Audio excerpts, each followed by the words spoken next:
In this video, we'll start the chapter on light reflection and refraction. The reason why we are able to see different things is because of light. But we need to understand how important light is and how light propagates itself, as in how we can see different images. We can see sometimes we can see things upside down, sometimes we can see things which are as it is, and sometimes they are bigger than usual or smaller than usual. Because of light, we are also able to see things which are distant, like the stars, moons, celestial bodies, and also be able to read from a book. So in this chapter, we'll be covering different aspects of light and how they are responsible for us for to see different things in the way that we see them.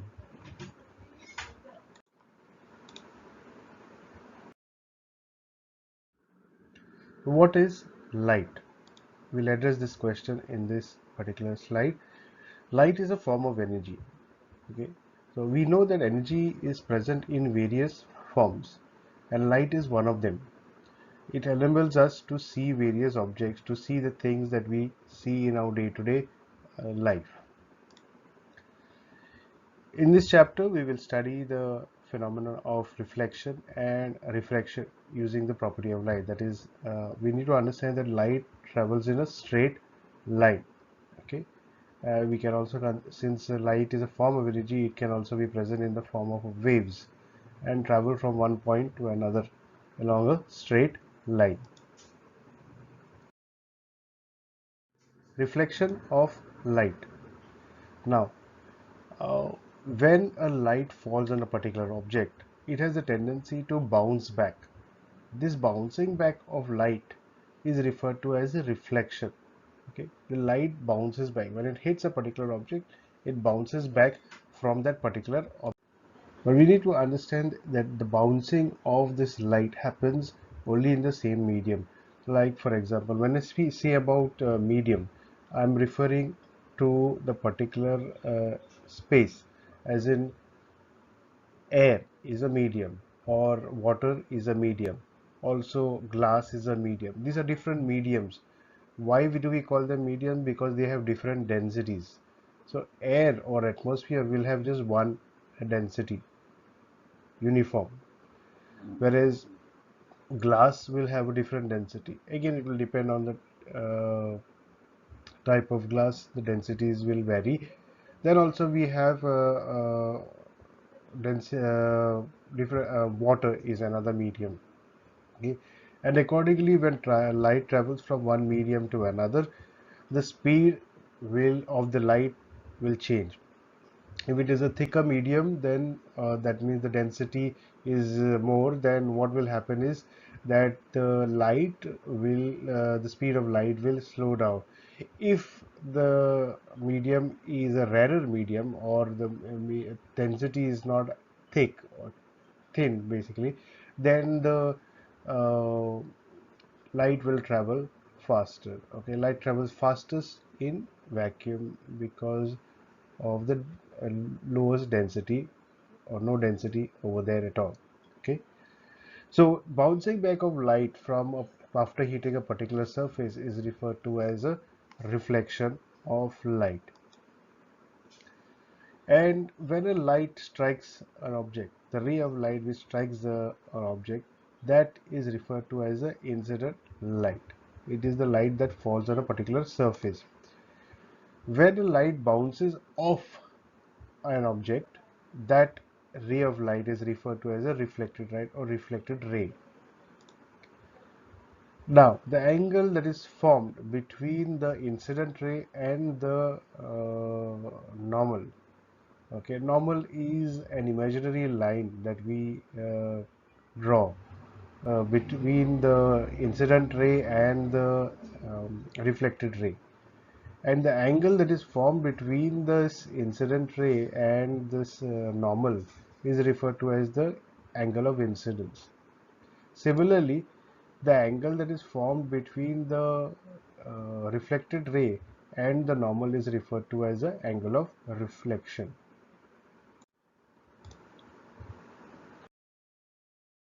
Coming to the laws of reflection. So there are certain laws governing the concept of reflection of light.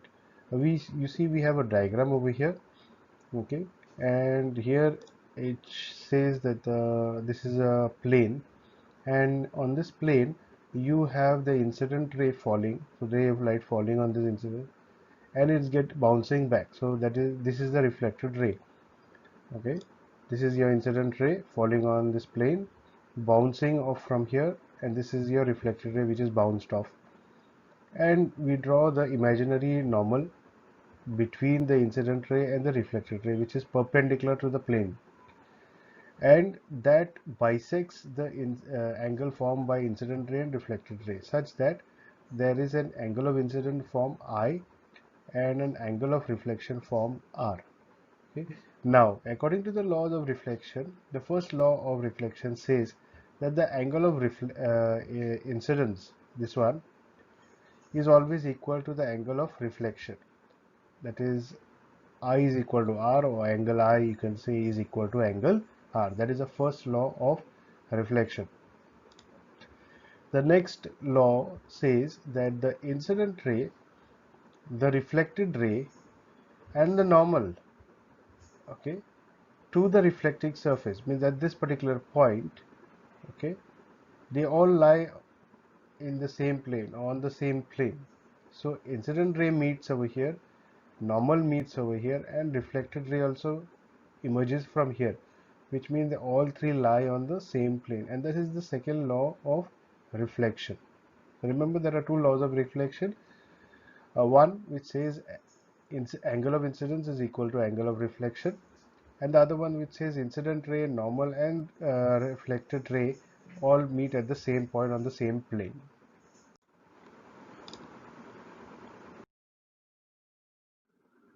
Light incident on another medium. So this, so far we have been only been talking about when reflected ray or incident ray in one particular medium, whether it will be air, water, glass.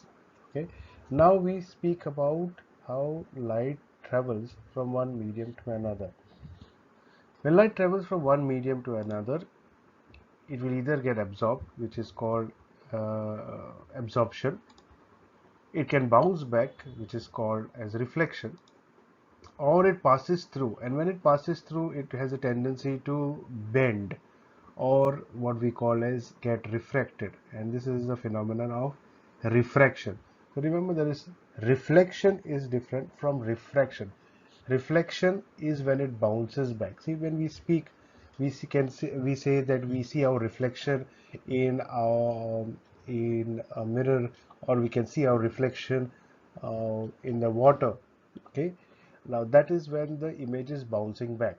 But a refraction is when light is passing through.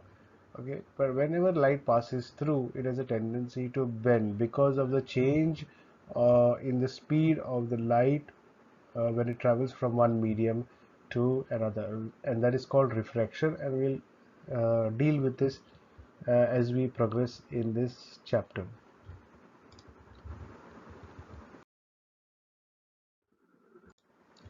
When we speak about light, we can't help speaking about mirrors. In case of mirrors, we see mirrors in our day-to-day life. They are present within our households, at the places that we work, and they are responsible for a great deal of our lifestyle. We see mirror every day before we go to work or we wake up in the morning. They are present in our bedrooms, they may be present in our bathrooms, and so forth. Okay, and what do we see in the mirror? We see ourselves in the mirror. We use it to dress up. Use it to comb our hair and so forth, or to watch our teeth or do our makeup and so forth. Okay, so mirror is a type of surface which can reflect light. So what we see, that is why when we see that, we say that we see our reflection in the mirror, which means that light is bouncing off that particular surface or of that mirror. Okay, now mirrors can be either plane or spherical. What we use in our houses are usually plain mirrors, okay, having a plain reflecting surface. But there are also spherical mirrors that we see on the vehicles, on four-wheelers, two-wheelers, that help us to see the vehicles that are coming from behind. Those are spherical mirrors. Spherical mirrors are also used a lot on the roads. I mean, at various curves to enable vehicles from opposite direction to see that okay, there are vehicles coming from opposite direction. So spherical mirrors have a surface which are usually hollow, okay, and hence we refer to them as the spherical mirrors. And spherical mirrors are of two types.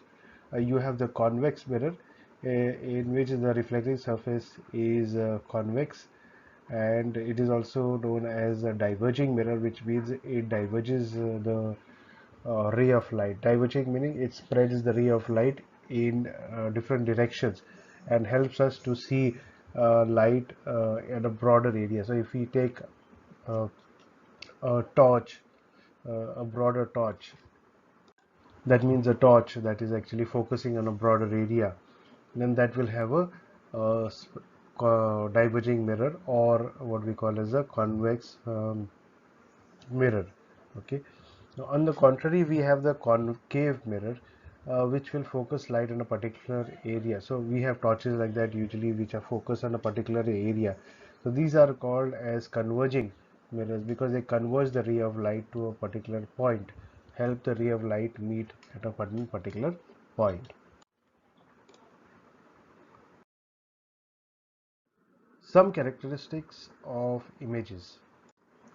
Now, characteristics of images. Images that are formed, they are classified either as real or virtual images. They can be erect or inverted and magnified or diminished. We are talking about different things. Real or virtual. Real or virtual mean images that can be seen on a wall or cannot be seen on a wall. Means, yeah, if they can be seen on a wall, that means the images are real. But if the images are virtual, okay, then we won't be able to see them on a wall. Like for example, the image that we see of ourselves in a mirror, that is a virtual image, and what we see over there is not really existing, meaning we see the image that of ourselves, or the reflection of ourselves into the mirror. It looks like we are into the mirror or behind the mirror when we see ourselves, but in reality that is not the case. Our image is not formed behind the mirror or in the mirror, okay, and we learn about that when we study in depth about the images that are formed by mirrors, okay, particularly concave mirrors and convex mirrors. Real images, on the other hand, are those which may be formed formed by a projector onto a screen or onto a wall, onto a particular surface. Those are real images. Now, images may be formed either erect or inverted. Inverted meaning upside down. Erect is what we see in ourselves in a mirror. We see ourselves standing the way we are. If we are upside down, then we will be shown upside down, but not the opposite way.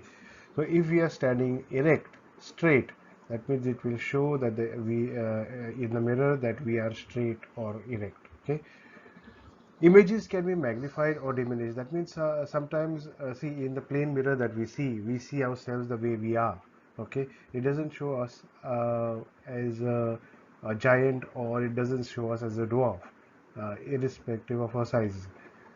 So there are but certain images that are formed depending on the type of mirror or lens that we may use, where the image is either magnified, that is enlarged, or it can be diminished, appear very small, or can hardly be seen. Okay, so uh, that is those are the types of images that are basically maybe formed using different mirrors and different lenses.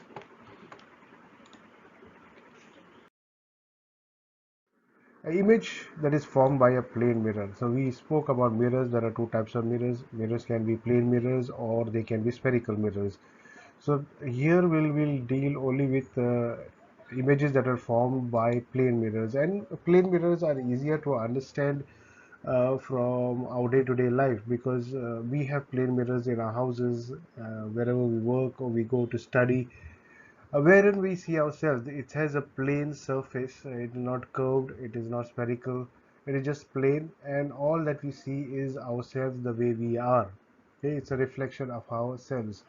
So what we see is actually a virtual image, wherein we see ourselves in the mirror, or it looks as though the image that is formed, it appears as though the image that is formed is behind the mirror. But if you notice carefully, your left hand side becomes the right hand side, and the right hand becomes the left hand side. So this change is usually seen in case of the images that are formed by a plane mirror, and we call that as laterally inverted. The good part about a plane mirror is the size of the image is the same as that of the object. So we see ourselves the way we are, not enlarged or diminished. That means not magnified, or we don't look smaller than what we are. So if we are 5 feet, it will be shown 5 feet. If we have a small nose, it will show a small nose. If we have big eyes, it will show big eyes, and if we have brown eyes, it will show brown eyes. Okay, that is the best part of the images formed by plane mirrors.